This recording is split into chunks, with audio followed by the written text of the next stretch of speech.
한 번 더 인사하겠습니다. 할렐루야! 할렐루야! 예. 오늘 말씀의 제목은 머물러 주시는 하나님입니다. 지금부터 740년, BC 740년, 약 3000년 전이죠. 이사야 선지자를 통한 하나의 탄생과 임마누엘의 예언이 오늘 본문에 기록되어 있습니다. 한 아기와 임마누엘에 대한 예언은 예루살렘 성이 시리아, 지금 시리아, 아람이라고 표현된 옛날에 시리아와 북이스라엘 연합군에 포위된 상황과 밀접이 관련되어 있어요. 밀접이. 그때 아람왕 레신과 너말레 아들 베가가 표현이 저들이 연합 작전을 써가지고 이 아하스 왕을 쳐들어오는 거죠. 사실 이 아하스 왕은 사실 아주 악한 왕으로 심지어 인신제사를 드렸고 심지어 바알 제단을 쌓아서 거기 제사를 드렸어요. 나중에 이 연합 작전을 펴고 있는 이 시리아에서 찾아오니까 그들의 신이 우리를 이겼다 하면 심지어 그들의 신을 또 데리고 와서 만들어가지고 조각해서 또 그 신에게도 제사하는 짓까지 우리는 아주 악한 내용이에요. 인간적으로 생각하면 저는 도무지 그런 사람 아하스한테 긍휼을 베풀고 싶진 않아요. 근데 하나님께서도 분명히 그러셨을 것 같은데 하나님은 오늘 본문 말씀을 통해서 은혜를 주십니다. 예루살렘 성에 대한 포위가 된다라는 이렇게 이사야를 통한 예언을 통해서 두 가지 의미가 있어요. 첫 번째는 예루살렘 성 함락은 결국 다윗 통치의 종말을 뜻합니다. 즉, 저 연합군 공격으로부터 믿는 자를 구원하실 수 있을까? 라는 의문이 제기되죠. 그래서 두 번째는 뭐냐면 하나님의 거처로서의 예루살렘, 예루살렘 성이 사라지게 되면 뭐가 되죠? 남유다의 신앙의 흔적이 없어지게 되는 거예요. 즉 신앙의 혼돈이 되죠. 즉 죽음과 사망, 육신의 죽음을 끝내는 것이 아니라 영적인 사망까지 올 수 있는데 그때 주님은 구원하실 수 있을까? 그런 내용이 오늘 내용입니다. 아하스 왕은 이사야가 전한 말씀, 즉 하나님께서 그럼에도 불구하고 적들이 북이스라엘과 이 시리아 지역에 왕들이 연합해서 공격해 올 때 하나님께서 그럼에도 불구하고 그들을 지키실 것이라는 것을 이사야를 통해서 전해줍니다. 그러나 하나님의 약속에 대한 확정의 징표를 보여줄 의도를 가지고 또 징조를 요청하라고까지 심지어 요청하고 있어요.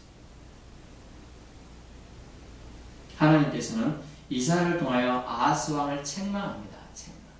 책망하죠. 그 책망하면 그냥 이제 죽여버린다든가 왕에서 폐위시키면 될 것 같은데 주님은 다윗의 통치에 후손, 저 왕대를 끊지 않겠다는 약속을 지키시길 원하시죠. 아하스 왕이 신앙이 좋아서가 아닙니다. 그런 하나님을 신뢰치 않는 아주 폐역무도한 왕이죠.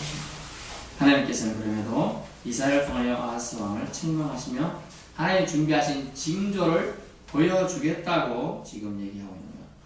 그것은 천년을 통한 아기의 탄생이었습니다. 그것은 하나님이 우리와 함께 하신다는 약속의 징표죠. 왜 천년을 통한 것이 징조냐? 보통 사람은 결혼 법칙에 의하면 결혼해야 아이를 낳을 수 있는 거예요. 남자와 여자가 합쳐져야 성혼이 되어야 결국은 아이가 잉태되는 법칙이 우리 보통 자연계의 법칙이죠. 그러나 하나님이 징조를 보여주는 건 달라야 되죠. 달라야지 징조죠. 똑같으면 징조입니까? 아무 징조가 아니에요. 그런데 처녀를 통하여 저 아빠의 영향력은 전혀 없이 엄마의 영향력만 했으면 아기가 낳게 하겠다. 그래서 이제 신약에서는 성령으로 잉태하여 표현을 쓰고 있습니다. 그러면 아기의 탄생이 처녀를 통하여 있을 것을 얘기하고 있는 겁니다. 또한 본문은 민족과 나라의 절체절명의 시기.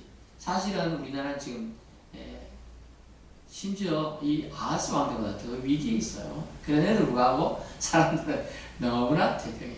사실 우리나라를 둘러싼 환경적인 요소 때문에 아주 동북아권에서 전쟁 언제 일촉즉발할지 모른다. 세계는 그렇게 평가하지만 우리나라 사람들만, 백성들만 너무나 여유로워 그럴 이만무하다 생각하고 여유있게 지내고 있는 형국이에요. 지금 이스라엘이 당하고 남유다가 당하는 상황과 지금 우리나라가 당하는 상황은 별로 차별이 없어요. 사실 우리나라도 이단들이 너무나 많이 덕세에 가 있고 또 수많은 우상들이 방금 오늘도 주일에 교회 오다 보니까 수많은 사람들이 등산 배낭을 메고 멋진 옷들을 입고 수많은 불교를 이루고 가고 있더라고요. 그들이 가야 할 곳은 진짜 어디입니까? 하나님을 향하고 곳에 가야 되는데 하나님을 향하지도 않고 찾지도 않고 그들이 안락을 위해서 쫓고 있다는 것이죠. 안타까운 겁니다. 절체절명의 오늘날의 혼돈 속에서 흔들림 없는 신실한 하나님만 찾는다면 우리에게 소망이 있는 줄 믿습니다. 오늘 본문을 통하여 하나님의 임재의 약속과 그 약속에 대한 아하스 왕과 남유다 백성에 대한 긍휼, 그럼에도 불구하고 그들은 불신을 하고 있다는 거죠. 불신. 이 불신이 문제인 겁니다. 이스라엘 동안 아하스 왕의 징조 예언을 전해주시는 하나님을 만나봅시다. 11절입니다. 이렇게 본문에 되어 있죠. 너는 네 하나님 여호와께 한 징조를 구하되 깊은 데든지 높은 데든지 구하라 하시니 징조를 구하라고 말하는데요. 단서가 아주 놀랍습니다. 깊은 데든지 이것은 뭘까요? 서로를 상징합니다. 지옥을 나타내요. 그리고 높은 데든지 하늘을 상징해요. 그리고 가장 낮은 곳과 가장 높은 곳에 극과 극으로 대비하면서 구하라 얘기하고 있는 거. 실질적으로 뭡니까? 너는 징조를 어느 형국에 있든지 구하라. 어디든지 구하라. 무엇이든 구하라는 얘기가 되겠죠. 징조 구하라는 초대 구절은 사실은 뭘까요? 죄예요. 우리가 전도를 하면서 그 한 달간 저도 이렇게 전도하고 초대를 했습니다만 엄격히 말하면 마태복음에 나오죠. 혼인잔치를 초대하지 않습니까? 초대를 하는데 초대에 응하지 않는 것 자체가 죄인 겁니다. 뭐라고 했습니까? 나는 장가 가야 돼. 나는 밭에 가야 돼. 서로 살아가야 되고. 뭐 이렇게 핑계를 대는 거죠. 그러나 하나님 입장에는요. 초대장은 예전에 사실 갈구한 거예요. 근데 그들이 거절하고 있죠. 수많은 선지자들과 수많은 예수 믿을 수 있는 하나님을 믿을 수 있는 기회를 제공했는데도 그들이 거절하는 것 자체가 뭐라고요? 죄라는 거죠. 죄. 그 얘기를 하고 있는 것입니다. 주님의 요구 조건은 어디서든 구하라. 간단했습니다. 깊은 데서든지 높은 데서든지 무조건 구하라. 사람들은 구하지 않죠. 왜일까요? 왜? 그 이유가 오늘 아하스 왕이 그대로 드러나고 있습니다. 아하스 왕은 구하지 아니하겠습니다. 12절 말씀. 나는 구하지 아니하겠나이다. 나는 여호와를 시험하지 아니하겠나이다. 라고 신명기 6장 16절의 말씀을 인용해서 말하고 있어요. 얼핏 보면 아주 신앙이 좋은 것 같아요. 하나님을 나는 번거롭게 하지 않겠습니다. 이렇게 얘기하고 있으니까요. 바쁘시잖아요, 하나님. 그런데 뭘 그런 것까지 제가 일일이 구하겠습니까? 지금 이렇게 얘기하는데 사실 이 말은 뭡니까? 나는 하나님 말씀 듣지 않겠다. 구호라는 단어를 쓰잖아요. 나는 하나님 말씀은 듣지 않겠습니다. 왜냐하면 하나님한테 구할 가치를 못 느낍니다. 이 얘기예요. 엄청난 불신이죠. 나는 하나님에게 구할 가치를 못 느낀다. 즉 이 말은 나는 하나님 존재를 별로 그렇게 인식하고 살지 않습니다. 별로 느끼지도 않습니다. 그 얘기니까요. 이것은 경건의 모양은 있으나 경건의 능력이 없는 자들이 하는 행태입니다. 결국 아하스 왕의 불신은 인간의 불신의 대표 계기로 오늘 나오고 있는데요. 불신한 즉 하나님을 시험할 필요도 못 느끼는 것은 결국 무익한 존재로 하나님을 본다는 뜻이고 그러나 결국은 하나님을 믿지도 않고 신뢰치도 않는 한 죽음으로 치달아가는 영혼일 뿐인 것이죠. 그 다음은요. 하나님의 임재에 대한 약속이 있습니다. 그래서 하나님의 임재가 뭡니까? 인카네이션이라는 단어를 쓰잖아요. 이 땅에 내려오신 이 땅에 우리와 함께 해주시기에 내려오시는 그게 임재예요. 사실은 머물러 주시는 게 하나님의 임재죠. 이 공간에 여호와의 영이 있다고 여러분이 믿으면 계신 거죠. 사실은 여러분이 믿든 안 믿든 계셔요. 왜냐하면 무소무지하시기 때문에 믿든 안 믿든 계시는데 여러분이 그것을 믿으면 여러분의 믿음이 되는 거지.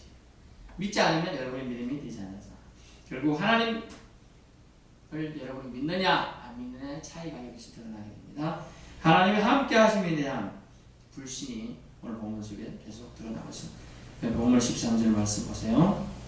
이사야가 이르되 다윗의 집이여 원하건대 들을지어다. 내가 사람을 괴롭히고서 그것을 작은 일로 여겨 또 나의 하나님을 괴롭히려 하느냐라고 말해주고 있습니다. 하나님과 사람을 괴롭히는 악한 행위라는 것이죠. 뭐가요? 불신이요. 믿지 않는 것이요. 또 구하러 가는데 징조를 구하지도 않는 것. 이것이 불신이고 괴롭히는 일까지 된다. 어노이란 단어도 쓰기도 하지만 트러블 있는 단어도 쓰더라고요. 영어로 보니까 아주 번거롭게 한다. 그런 뜻이에요. 그럼에도 불구하고 주님은 안심시킨다는 것. 저는 이 정도까지 인내가 되지 않을 것 같습니다. 사람이니까. 하나님은 그래도 안심시켜주면서 뭐라고 합니까? 하나님께서 성을 지켜줄 거다. 왜냐하면 그들과 함께 머무시기 때문이다 라고 말하고 있습니다. 오늘 말씀 보세요. 그러므로 주께서 친히 징조를 너에게 주실 것이라. 보라, 처녀가 임자의 아들을 낳을 것이요 그 이름을 임마누엘이라 하리라. 아멘. 이런 말씀을 봐주시면 인간은 불신앙으로 답할지라도 하나님께서는 한 번 택한 백성을 결코 포기하지 않으신다는 거예요. 사실 말이 됩니까? 하나님이 선한 왕들을 펴서 수많은 이스라엘 전체를 정화시켜 나면 그것을 다 더럽게 하고 우상의 소굴로 만든 사람이 장본인이 나왔어요. 그런데도 주님은 한 번 택한 영혼은 결국 포기하지 않으신다는 것이 인간의 우리에는 이해가 되지 않아요. 우리는 어때요? 우리가 노선만 달라도 생각만 달라도 어때요? 절대로 안 보고 살 수 있잖아요. 안 보고면 그만이지.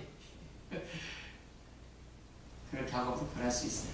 근데 주님은 자기가 택한 영혼 절대로 포기하지 않으신다. 이것이 하나님의 은혜인 것입니다. 그렇기 때문에 아하스 왕도 나중에 구원받고요. 또한 남유다도 주님의 손에 의해서 구원받게 되는 것입니다. 두 번째, 주님은 징조를 보여주겠다 약속하셨습니다. 처녀가 잉태하여 아들을 낳을 것이다. 이 처녀라는 단어는 제가 언어를 잘 안 쓰는데 알마라는 단어에 써봤습니다. 알마. 일반적 처녀가 아니고 구별된, 즉 남자와 격리하여 자라온 성숙한 처녀를 알마라는 단어만 쓴다고 합니다. 그래서 이 단어는 원래 알람, 핸드폰에 알람 기능 있잖아요. 알람에서 왔어요. 알람의 단어에서. 이 단어는 알람이 원래 conceal, 숨기다 단어예요. 숨기다, 숨겨두다, 감추었다. 이 감춘 것을, 숨긴 것을 처녀로 숨겨져 있어. 성숙한 처녀로 계속 뭔가 준비되어 있는 거예요. 격리되어서. 그런 몸을 통하여 오셨다는 것이 처녀를 통한 메시아의 오심이에요. 그래서 동정녀의 가치는 징조가 될 수 있는 거죠. 보통 결혼한 여자라든가 요즘에는 법률적으로는 처녀였지만 사실적으로 처녀가 아닌 분들이 많기 때문에 그런 혼돈된 세상 속에서 그러나 분명히 법률적으로나 사실적으로 구별된 동정녀라는 것이 바로 이 알마라는 단어를 써서 구별했다는 걸 알 수가 있습니다. 결국 동정녀 탄생의 진정한 의미는 뭡니까? 그것은 자연 질서의 역행이죠. 징조니까요. 징조. 희석이야가 너 얼마나 오래 살게, 너 병에서 놓여서 살게 살려주겠다 하나님. 그러니까 어떻게 하랴? 해가 10도 나아가랴? 뒤로 가랴? 나아가는 게 쉽지 않습니까? 뒤로 가게 해주세요 할 때 등장하는 것이 아하스의 이정표예요. 그러면서 징조를 보여주잖아요. 또 기도원의 300명사가 싸움을 나갈 때 우리가 저 싸워서 이길 수 있을까요? 또 제가 주님이 택한 사람이라면 저에게 징조를 보십시오. 이 털 한 뭉치가 있고 사방에 얘는 이슬이 내리게 하고 털 한 뭉치는 내리지 말게 해주십시오. 그렇게 했어요. 또 바르게는 이 털 뭉치만 이슬이 있고 딴 데는 없게 해주세요. 이렇게 해서 또 징조를 내려주잖아요. 징조는 자연 질서의 역행일 때 이게 징조예요. 동정녀라는 의미가 바로 자연 질서의 역행해야 하십니까지 주님은 하나님의 약속이 확실함을 우리에게 알려주고 있다는 거예요. 그것은 누가 하셨죠? 하나님만이 하실 수 있는 거예요. 하나님만이. 요한복음 8장에 보면 하나님께서, 예수님께서 하신 말씀이 뭐라고 나오느냐? 내는 태초부터 말씀한 자라고 하면서 자신을 지칭해요. 태초부터 말하여 왔느니라. 하나님만이 이렇게 오실 수가 있어요. 역행해서. 자연 질서를 무시할 수 있어요. 왜? 하나님이시니까. 자연 질서를 부여하신 분이 태초에 하나님이 천지를 창조하시니라. 말씀으로 창조하신 분만이 자연 질서를 역행하실 수 있고 무시할 수 있고 그것을 주장하실 수 있어요. 자연질서. 사실 생각해보세요. 풍랑이 집처마하게 이러는데 말하면 돼요. 잔잔하라 하면 돼요. 분명히 있지만 잔잔하겠어요. 자연질서를 만드신 분이 명령하니까 순종하는 거예요. 믿으실 수 있기 바랍니다. 그러므로 동정녀 탄생은 또 다른 의미가 있는 겁니까? 약자의 의미가 있죠. 약자, 소외된 자. 옛날에는 결혼했으면 누구의 보호를 받죠? 실제적으로 남편의 그늘에서 보호를 받습니다. 그러나 결혼하지 않은 사람은요, 보호를 받을 데가 없어요. 처녀도 똑같아요, 사실은. 부모의 그늘이 있지만, 부모의 그늘이 있잖아요? 근데 부모님이 안 계신 처녀는요, 누가 보호해 줄 거예요? 그래서 약자가 대표된 게 고아와 가부와 나그네를 얘기하고 있는 겁니다. 그래서 약자의 대표격으로 소외된 자에 대한 예표로 동정녀를 등장시키시면서 그들을 향한 위로도 함께 겸하여 주시고 있다. 당시 동정녀는 사회적으로 신분을 갖지 못한 여자이기 때문에 어떤 사회적 보호와 경제적 안전망으로부터 소외되어 있는 계층이었습니다. 하나님 아들 메시아가 그런 천의 몸을 통하여 왔다는 것은 의원이 필요한 병든 자가 누구이며 용서가 필요한 자가 누구인가를 알려주고자 하는 것입니다. 따라서 하나님께서 성육신 하심으로 인간의 우리와 함께 하신다는 말은 하나님께서 단순히 사람의 몸을 입으셨다는 이상의 은총의 신비가 그곳에 숨겨져 있어요. 그래서 징조 또한 말씀한 그 징조가 뭡니까? 그것은 이름, 임마누엘이라는 이름이 있다는 거예요. 이름이 임마누엘. 이것이 징조예요. 임마누엘이 뭔 징조예요? 징조입니다. 왜? 머물러 주신다. 여러분 생각해 보세요. 여러분이 항상 누구랑 항상 함께 다닌다면 어찌 든든하지 않아요? 지난주에 사모가 밤에 이제 전도지 그거 초청한다고 부쩍 하는데 갑자기 밤에 누가 크 시커먼 남자 같아서 놀랬다고 그러는데 만약 누구랑 같이 갔으면 덜 무서웠을 거 아니에요. 같이 누구랑 함께 해준다. 투게더 한다. 이게 얼마나 중요한지 몰라요. 머물러 주겠다. 당신 옆에서. 그래서 파라클레이토스 성령 하나님이 우리에게 위로가 되는 거예요. 누구랑 함께 해준다는 자체가. 그래서 주님은 이 임마누엘 하나님이 우리와 함께 하시겠다, 계시겠다는 이 약속은 오신 마태복음 1장에 대한 언급된 약속이 아니고 마태복음 1장에 대한 약속이 마태복음 28장 끝부분에 나와 있는 약속과 일치가 된다는 걸 알 수가 있습니다. 그렇죠. 내가 세상 끝날까지 너희와 항상 함께 있으리라. 또한 요한복음 15장 너희가 내 안에 내가 너희 안에 있으면 내가 너희와 항상 함께 있겠다. 그 약속과 같이 일맥상통하는 구절이에요. 성경을 깊은 좀 큰 거시적으로 보면 이게 상통되는 걸 볼 수가 있습니다. 여기서 우리는 하나님의 신실하심을 볼 수 있어요. 이렇게 BC 740년경에 예언된 것이 이제 예수님 오신 다음 주 성탄절의 기점에서 이루어지게 되는 것이죠. 사실 하나님의 신실하심은 그 신실하심을 이루기 위해서 좀 여러분 어때요? 여러분 약속을 하지 않았습니까? 지난주에 다음 주에 몇 시쯤 와라 약속을 해요. 그 약속을 지키기 위해서 일주일 동안 어떻게 했죠? 생각을 하고 사고하고 그 약속 지키려는 노력을 하는 거죠. 이제 하다못해 약속 제가 가끔 옛날에는 우리 애들이 공부를 안 해가지고 야 네가 이번에 90점 이상 받아오면 5,000원을 주겠다. 제가 타이틀을 받았어요. 그러니까 5,000원 그리고 100점을 받아오면 내가 진짜 오빠가 없는 돈이지만 10,000원을 주겠다. 그러니까 애들이 와 배가 100점을 몇 개 받아오는 거예요. 제가 이거 없는 돈도 제가 한 달에 5만 원 정도 잘 안 쓰는데 그걸 주려니까 진짜 아깝더라고. 줄 때는 얘는 받아오려고 공략 끊었을 땐 좋았는데 주려고 하니까 또 한 명 되고 둘이잖아요. 어떤 때는 정말 100점은 맞지 말고 몇 점만 써주겠는데 그런 생각한 적도 있다는 거예요. 제가 약속을 지켜야 되니까요. 근데 하나님은 BC 740년에 한 약속을 예수님 탄생 그때 이루시려고 740년이나 간직하시고 그 신실하심을 지켜오셨다는 거예요. 얼마나 하나님이 우리를 사랑하고 계신지 알 수가 있어요. 여기서 우리는 하나님의 신실함을 또 만날 수가 있는 겁니다. 인간은 상황의 변화 속에서 혼란에 빠지고 두려워하고 불안해합니다. 무엇보다 절망적 상황에서 하나님에 대한 신뢰를 상실하거나 포기한다. 그것이 우리 인간의 모습이죠. 그러나 하나님은 신실하신 분이십니다. 주님은 인간의 변화는 상황에 따르지 않고 우리 가운데 오셔서 우리 곁에 계시며 우리와 함께 하신다는 걸 말씀해 주고요. 우리 가운데, 삶 가운데 오신다는 거예요. 우리 곁에 바로 계시겠다는 거예요. 또 우리와 함께 행동하시겠다는 거예요. 살아가시겠다는 거예요. 그래서 이 의미가 되게 큰 거예요. 동고동락의 의미가 엄청 큰 거예요.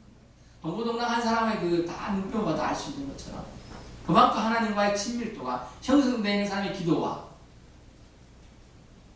그렇지 않은 사람의 기도의 차이는 분명히 좀 다른 것이죠. 우리가 하나님에 대한 믿음을 상실한다 할지라도 오늘의 주님이 주시는 은혜는 바로 이겁니다.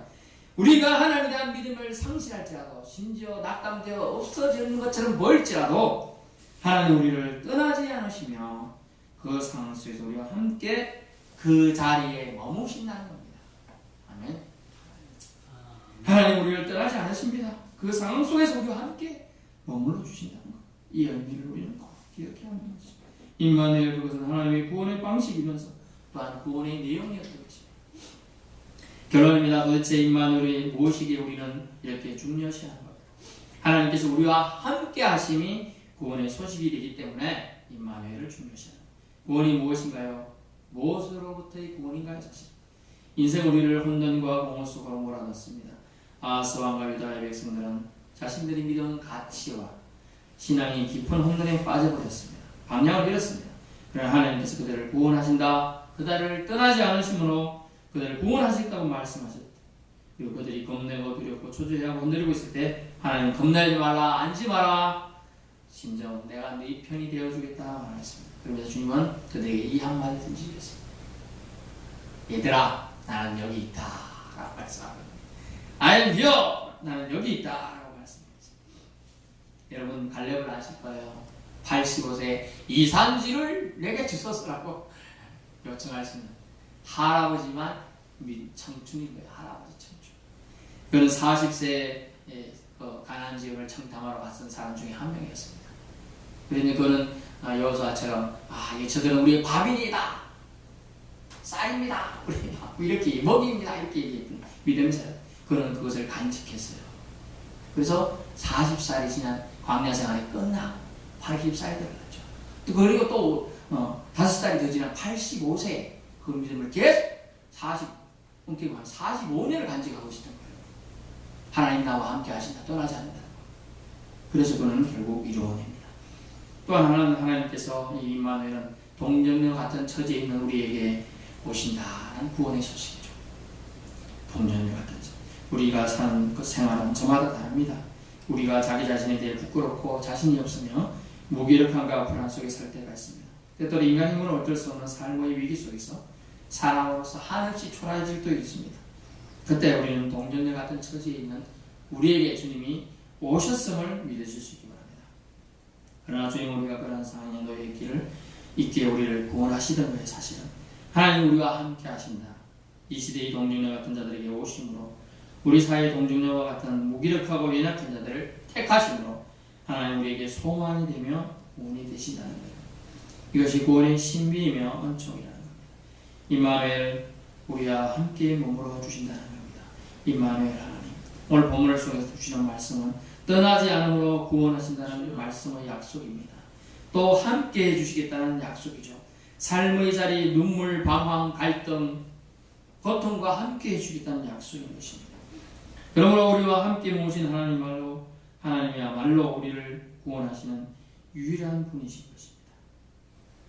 진짜 우리는 누구를 더 신뢰하며 살았습니까? 세상입니까? 돈입니까? 친구입니까? 친척입니까? 사람입니까?